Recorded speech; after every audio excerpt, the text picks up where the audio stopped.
So Mhm. let's begin. How would you Okay. describe survival mode? Yeah, been there I was there for a really long time. Welcome to Survival Mode Disrupted, the podcast for those who are done performing, done people pleasing, and done living life on autopilot.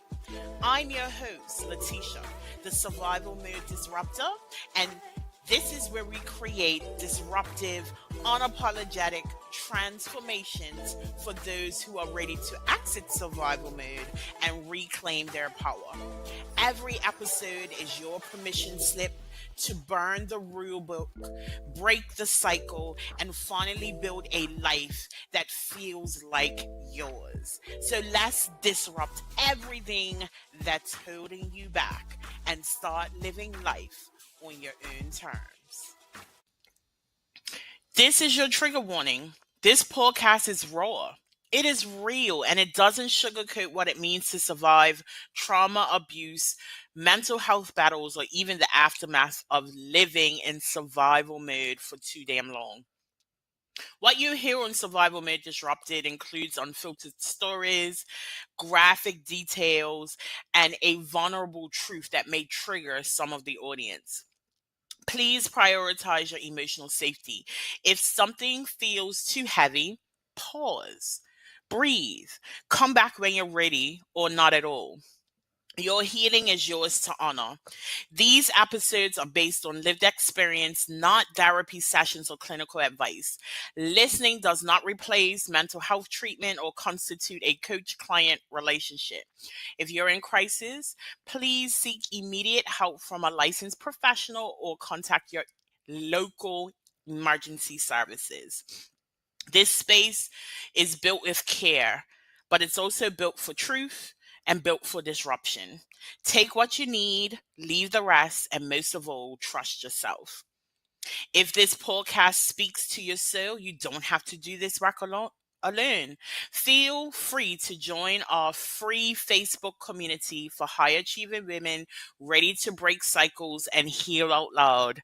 Join us at Disrupting Survival Mode on Facebook, or grab the book that started this movement, Exiting Survival Mode, raw step by step guide to help you identify, release, and rebuild from the survival patterns that have been keeping you stuck. Hello, hello, hello, and welcome back to another episode of Survival Mode Disrupted. This is your host, Letitia, the Survival Mode Disruptor, and today we have Stacey with us. So, Stacey, why don't you introduce yourself? Sure. My name is Stacey Nye. I'm the co-founder of this amazing company called Ancient Gene Technologies that I'm really here to share what Daniel has created and has absolutely changed my life from my crisis moment, from my trauma moment. And I am forever grateful for meeting him. I'm forever grateful for what he showed me and allowed me to experience with this technique. And then also giving me the opportunity to be his client, figure out what he did, and be able to share it with the world with, an online training and that kind of thing, but also just as clients. But my role really is over the last 15 years is to heal, learn, share, and then pay it forward. So I'm in the paying it forward section where I've done all the rest of the stuff. And now I'm just really excited to share with the world what this is and how this can help and how I got here. Yeah. Oh, And how my life is amazing. Like I love my life. yes. I mean, we had a conversation prior to starting the recording, and I was like just amazed by how you got where you are right now. So I come from a family of high achievers. I come from an Olympic background. My career for 22 years was with the Olympic Games all over the world, working in working my way up throughout, through my career. I worked my way up into like the director's position of operations. And I loved my life. I absolutely loved my life. I loved my guy. We had been together, a decade, more than a decade before this particular night in our lives. And I was in my mid 30s. We hadn't had children yet because both of us were really focused on our careers and each other, and we knew we wanted a family, but we just hadn't gotten there yet. And we were kind of kids still, like we were still we were still having a lot of fun. But this particular night, unfortunately, happened, and it was um, my he's now my ex-husband, but we're very good friends. He There was a accident, a car accident, and the person that hit us came out of his car with a weapon and really hurt my husband, and he died twice in my arms that night. Now, only moments before that happened, I was peeing on a stick and found out I was pregnant. And so in all of this, I'm kind of ready to celebrate the best news of our lives, and like, we're doing this, holy smokes, we're doing it's happening. And as I'm ready to do that, I've got the stick in my hand, and as I'm ready to do that, this all happens. The car hit our car. He got up, went out. This kid came at him with a knife, and everything went to truly hell came screaming into my life that night. He did die a couple of times in my arms that night, and but he did survive. And but the sad part of all of this is that, and it took me almost 20 years to figure this out. And this happened in 2022. So there was a lot of survival in all of this because nothing made sense. So not realizing that there could have been like lack of oxygen to the brain and all those kinds of things, but he didn't. I like being intuitive and being like this, the spiritual person I am. I knew something was wrong. I just couldn't put my finger on it. So looking back, it's like he didn't remember me. He just didn't remember anything really before that night. He had recall of like someone else's story, so he could like pull upon the stories, but he had no emotional attachment to any of those stories. He had no emotional attachment to me at all. But so it just felt like I was losing everything because it looked like him, but it wasn't him. And I spent 5 or 6 years in silence. I have a baby. He's healing. He's trying to get back into his career. He was a pro golfer. So it was just this constant, just trying to get through every single moment. And what I found really interesting about the trauma was that he felt like Superman. He felt like a superhero because he, beat death, and really didn't remember any of the night at all, where I was all consumed by it. Like the terror, the noises, the smells, the lights, the sounds, like it just didn't end. And just that kind of like constantly jumpy because everything was coming out of nowhere all of a sudden. I had no grounding. I had no sense of stability or safety at all. Like all of that was ripped from me that night. And I was kind of born with a silver spoon in my mouth. So I didn't have any skills. I hadn't had to survive at all. It was a pretty cushy life. So I had no skills. The universe had a different plan for me. They wanted me to learn all this. So I had to start kind of in hell and move my way out and, kind of walk my way out of hell. And one of my promises to myself was that I was going to do it with grace. This was not going to be messy. This was not going to be, no, nobody was going to know about it. I wasn't going to be crying in public or any of those things. Now, not judging anybody that is, because that's your coping. But this was just something that I said to myself, that nobody's going to know what's going on with me. So we actually moved towns. Nobody did know, started a new life, together with the baby, just trying to sort life out and trying to get grounded. But every day was terrifying for me. I was afraid to go out of the house with the baby, thinking someone was going to hit us and steal the baby. I thought, like, it didn't matter. Everything was terrifying to me. And I just couldn't keep up with life. And I did on the outside, without question, as we all are. Many of us are all. It looks like we're keeping up with life. We're putting on the smiles. We're doing all of the right things to look like we're okay. And I am the girl that's like, "Hey, Stace, how's it going? Yeah, all good." Meanwhile, I'm just crushed on the inside, but nobody would know. I did that for about 5 years, 6 years, and then the thing that kind of pushed me over the edge was that now my marriage was over. Like it was a decision, it was over, and that just the bottom fell out again. So it like every time I felt this kind of false security, it was like no, and it just kept the bottom. What that was the feeling for me. The bottom just kept falling out. Like what's next?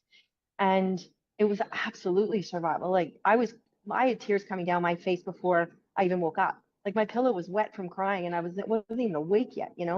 And then I would cry myself to sleep and just hold it together, cry in the car. I don't know. I wish I had invested in a mascara company because I would be a very, very wealthy woman, or had learned about, waterproof mascara. Again, I didn't know about it. But yeah, I was definitely like weepy Smurf. I was always kind of like trying to not cry.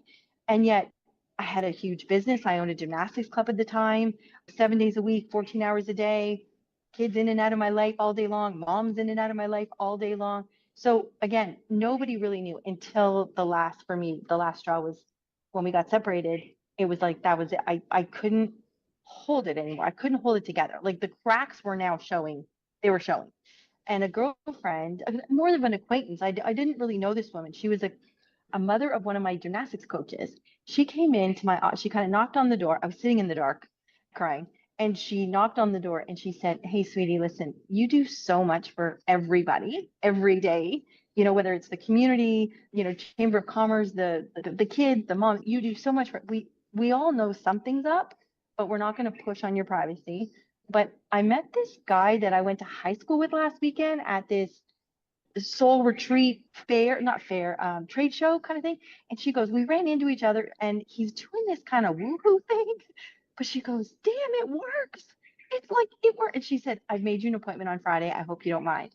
And I thought, I said, I said, thank you so much. That's really nice of you. And in my head, I'm thinking, if this man makes me drink toad pee and it works, I'm drinking toad pee. I'm gonna do it. Like I need help because I don't drink alcohol. I don't take any kind of prescriptions or anything like that. Again, there's no judgment. It's just that's me. I don't drink alcohol. Never have. I haven't had a drink in like 35 years, and I don't do any kind of drugs. Like a medication. I just don't. So I was like white knuckling it through all of this, and so that was on a Wednesday night. On the Friday morning, I dropped my little one off at school, and I actually felt hope. Like that was the first time I'd felt hope in 6 years. And I thought, oh God, let this work, please. And I really was praying. I was, please, please let this work. Like even just a little bit, just please let this work. Anyways, I walked in, and then this is kind of where the spiritual side of my journey started, where when I walked in and I saw Daniel, I looked at him, and my first words to him was this: "Oh my, you're real." I had seen him in my visions my whole life as a elder, as a advisor, as a yeah. Like it was really, really like my first words to a man I'd never met was, "Oh my gosh, you're real." And then he looked back at me the same way. Oh wow, like I know your signature, your energy signature. It was very spiritual. And then of course he felt how sad I was so instant because we were energetically connected immediately. And he could feel my sadness. So he said, "Oh my gosh, okay, just sit down. I'm now crying. Mascara is coming down my face." Well, he sits me down and he does what is now known as the fixed code. And this moment changed my life because as he did the work with me, it feels like a guided meditation. It is the most elegant and exquisite and graceful process I have ever experienced in my life. And I am all about grace and not messy, like, and this experience, it only takes a couple of minutes, like maybe 3 or 4 minutes. And at the end of it, like while I was in it, I felt pure excellence. I knew I was in the presence of excellence, of this technology, of this technique, of this spiritual experience. And we did the feeling sad. And when I opened my eyes again and looked at him, I was kind of like, whoa, that was like one of the most incredible experiences I've ever had in my life. And I was as calm as could be. And he's like, how are you feeling? And I said, not sad. And he goes, good. And I, that was 15, 16 years ago. I still can't feel sad about any of it. I can feel sad about something that's happening now, but it's appropriate sad. It's not that tsunami sad. And, but that moment changed my life because I was so sad and I was no longer sad. So I could look at all of the events now and be like, okay, I get it. There was something wrong here. This is supposed to happen. And so when I opened my eyes, I then got kind of sassy pants after this kind of settled for a minute. It was like, whoa, that was incredible. And then I got sassy pants and I said, oh my gosh, I don't know what you just did, but I'm going to figure out what you just did and I'm going to teach the world how to do this. And again, I don't even know this man's name yet, right? Like, because it all happened so fast. So he kind of looked back at me and he's like, I don't know about that. I'm like, what do you call this? He's like, I don't call it anything. I'm like, well, we need to come up with a name. And I just went into, this is incredible. And I said, I'm gonna figure out what you just did, and I'm gonna teach the world how to do this. I'm gonna figure this out. And he was like, okay. And we became partners immediately, and we haven't stopped. And that was almost 16 years ago now. So Mhm. um, it's I've kept my promise. I he kept his promise. He helped me heal from struggle, survival, getting my ass kicked, feeling betrayed, hurt, freaking angry, like furious, disrespected, like all of those things that I had felt a lot over my lifetime, but hadn't been taken out the way that I was then. I mean, I was in survival, which survival, every little thing hurts. Every little thing is hard when you're in survival.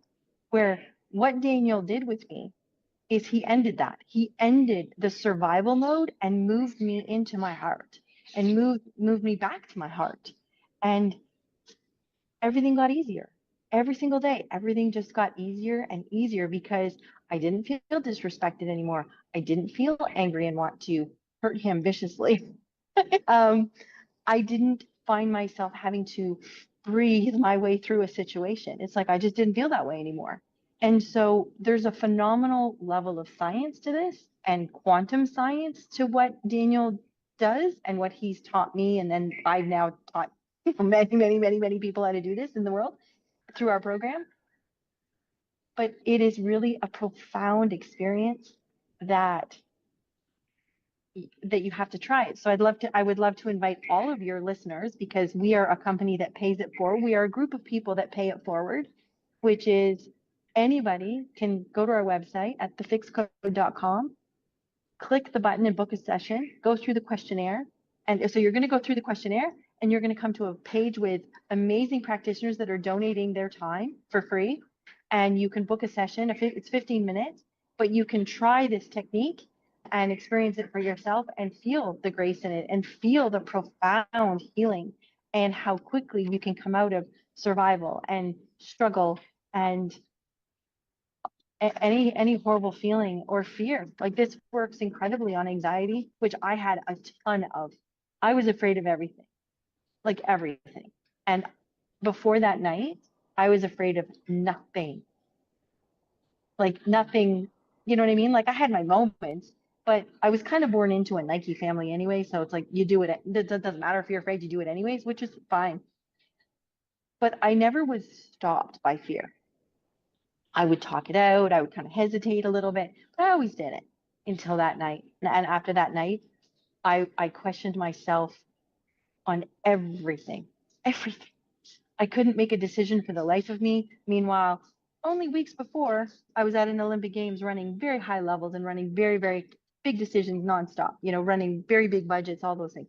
I really, but again, like I don't know about your listeners. I'm guessing 50% of them struggle in silence or survive in silence. And I get that. I totally get that. And for those of you that let it all out, right on. There you have to do what you've got to do to get through a day. But I really am, and I know part of this podcast is okay, now how did you get out of it? Like how did you move through this? And I did it through the fixed code. I did it by using this technique. And Daniel working with me on healing all of those wounds that Mhm. got me to survival, because that's not where we're meant to be. That is not at all how we were designed. And the struggle, when we're stuck in struggle, we can't create, we can't have fun, we can't, live that big beautiful life. And I knew it because I had come from a big beautiful life. I knew what that looked like. So I knew what my home base frequency looked like, felt like. And I knew for the last 20 years, I wasn't there. Like it's taken me, even though I've gotten the baselines like sorted 15 years ago, and it took a while. I mean, it didn't take one afternoon. It took a while to work through all the layers because it is an onion concept, and we are complex, right? So there's more to it than just one thing. And then there's always the self growth, which is what I absolutely am thriving in, because every time I reach a new level of like, okay, that's gone, it's like I get this kind of peace. And now I'm in a whole new level. So it's like, I conquered grade 9 and then I had the summer off. And now I'm in grade 10 and it's like, okay, I don't know where my locker is. I don't know where I'm going this year. I don't know what my schedule is. I don't know who my teacher. Like there's that again, there's like that newness of things going, but I'm not, it doesn't stop me anymore. And it doesn't take me out. I'm not losing sleep over it. It's more just like, ooh, that's so good at new stuff. Or, that kind of thing. But yeah, so there's always more to learn. There's always more to like get rid of, let go. But yeah, anybody in survival, please, you know, click the button and try this, because I think you'll enjoy the process very much and you will feel differently. You will feel better. Yeah. Based on what you said, and I think because I've been in this space for a minute, I can kind of read between the lines. I suspect that the fixed code is reprogramming. And when I talk about accident survival mode, I say it happens in three phases. I say self-awareness is the first phase, reprogramming is the second, and the third is a reinvention, being able to let go of the survival identities. Can you Beautiful. speak a bit more to the reprogramming element, which I suspect is slightly subconscious, but Oh yeah. yeah, so I'm just curious. Could you give us a bit more? Because, the audience who have followed these episodes have heard me talk about reprogramming so much, right? Because, Yeah. I understand how much we recycle our thoughts, and until we can get to the core of our beliefs and challenging them, it's really Yeah. hard for us to move beyond our trauma. Sure, absolutely. Like, and this is awesome because this is kind of what like I'm here to share, and I actually teach this part too. So we're teaching the same stuff. This is awesome. So with the technique, it actually removes the horrible feeling. So you no longer can feel it throughout the physical body. So your physical body is actually going to start healing really quickly, and everybody feels it. It's obvious. And also in this technique, there's like a neural pathway clearing, call it, right? Like we clear the neural pathways because this thing that's living in us, we call them parasitic programs: sad, hurt, betrayed, right? They've all got their own language. Sad doesn't sound like hurt. Hurt doesn't sound like angry. Angry doesn't sound like betrayed. It's all different stories, right? All different language. That is part of our programming. The parasitic programs actually are programming the language that we use, how our body language, our language, what we think. So what do parasitic programs do to the body, mind, and beliefs and language? It changes everything. So as we do this work, in the couple of minutes that we do what we call a parasitic program extraction, removing what we call a code, is it actually removes it all. It removes the whole program. So it removes all the language that goes with that program. It removes all the physical ailments that it was causing the problems with. It changes your beliefs that were created from that parasitic program. Okay. So all of a sudden you're like, I don't believe that anymore. It's really wild. If it was created out of a fear or one of those feelings, okay, as we layer down into those feelings. So it all comes out. So what happens is after the extraction, we feel quite blank. We feel very clear because the stories aren't running, right? All the stories that were attached to, say, my sad aren't running anymore. So my Mhm. mind is actually very, very clear. It's like nobody's talking in my head for the first time ever. What's going on? There's nobody there because it's not you talking to you. It's the parasitic program telling you stuff, reminding you of stuff, telling you to do this, do that. Okay, it's not your mind, your thinking mind, not at all. This is like the parasitic program has got you going in a loop. Lots of people talk about a loop. Okay, you Mhm. can't close the loop. With this technique, it removes all of that. And then after the extraction, you feel very blank, which is blissful. It's wonderful. Some people feel very confused because they've never had that clear mind before. So then what we say is, so now that that's gone, and all of those neural pathways are now clean and blank, what would you like to think about? So this is the reprogramming. Thinking about what you want to think about versus what the parasitic program would make you think about. Sorry for the noise. If any of you can hear the background noise just a little bit, I'm at a hotel because I'm on an island with very little internet, except for at the high-end hotels. So I'm at a high-end hotel right now. Sorry about that. I'm in the farthest corner I could find.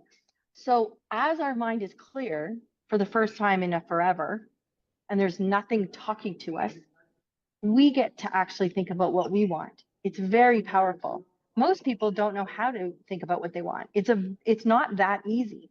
When you sit down with someone and say, okay, well, what do you want? They're like, I don't know, you pick.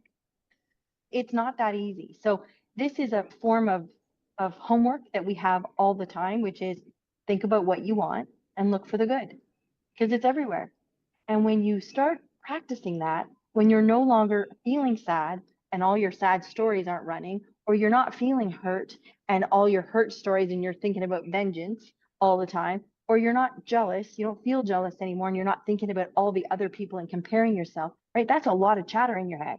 So in a matter of 15 minutes, we could do those three extractions, and all the stories that were attached to sad, hurt, and jealous are all gone. Hmm. What are you going to think about now? Okay. So the reprogramming part is all about what do you want? How do you want to live? Where do you want to live? What do you want it to look like? How do you want it to feel? Because you get to choose now. Yeah. And then the third part of your program, which is, of course, genius, which is where I'm at right now, it's reinventing myself. It is, and many of us that have gone through life and are our age, we've reinvented ourselves many times. But I've never done it at this level. I've been doing it over the last 15 years all the time. I'm reinventing myself for this, for that. Like I'm having to be a teacher, which I'm not a teacher. So when you come and you take if anybody's interested in taking the training, you're going to see me as like this excited new student of Daniel who is sharing everything she just learned in class. And I cannot wait to share. It's like that. It's like I'm just sharing everything I've just learned, and I'm so excited to share. Like it's that kind of course. It is Hmm. truly sharing. Yeah. And all the blips and blunders that I did and all the mistakes I did, like I share it all in the training.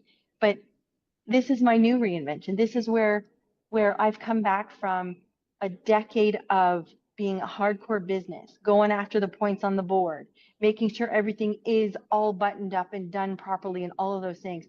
And it was getting to me because that's all brain work for me and I'm all heart, like all heart. So it was, call it aging me. I didn't like I wasn't I didn't like my day because well, it was about numbers and sales pages and sequences and blah blah blah blah, as we all know in the coaching world is and trying to do businesses. I realized like yeah, the numbers look good, everything's whatever. It's a thriving business. Awesome. Good. Great. I did that. I don't want to do it anymore. And that not that I'm closing up the business, but that the business will run. There's lots of business people that can do all of those things. It doesn't need me anymore. What I want to grow into, and I'm reinventing myself yet again, is moving back into my heart space, really sharing with amazing people like yourself. So thank you very much for giving me the platform to do exactly like what I want to be doing now, which is talking with amazing people and sharing this with as many people as I can because that's where I come alive. This is where I have fun and love what I do. And it Hmm. also allows me to do all sorts of other things that I love to do, which is supporting amazing people, whether that is in this coaching world, whether that is in the modality world, whether that is helping people build courses, because they're amazing and they have a lot to say, and they have the fixed code in their repertoire, so they're bringing the fixed code into what they're doing and with their clients, like helping people build what their dreams are is absolutely what I want to be doing now. Hmm. Um, so I've gone through a lot of really awesome reinventions. I don't think that you ever stop. I Like I agree think with we you. hit a level and just go, yeah, it's just like, okay, I want to do that now. And it also becomes a conscious choice, right? Like I think once you get Yeah. to a certain place of your healing and your awareness, it's redeciding all the time, who am I today? Who do I want to be tomorrow? And then Yeah. stepping into that alignment and committing to that, right? But I think Yeah. oftentimes when we've been through traumatic events, when we've been through a series of ups and downs and we've been caught up in our emotions, we move away from that executive decision about how much we are in charge of our lives, right? And we kind of just fall into place and go along with the flow. And I think the freedom in healing and moving beyond that space is the recognition of just how much you are in control. Yeah, and that's really hard to believe when you're in survival. Like really hard because you're counting on other people to sometimes bring you food or to pay your electricity bill or to lend you some money so you can feed the kids. Like I've been there. Like I've had quite a few nights in my life. Now I did have a car, but it was like, do I put $5 in the car or do I get $5 for dinner? Like, oh my gosh, you know what I mean? And again, nobody knew. I didn't tell anybody, but I've had those moments. I more than one moment. Like I and I didn't ask for help. And so I know that spot. I've been there and it's horrible. And I guess I'm here to say if I can be your Daniel, that was Daniel for me,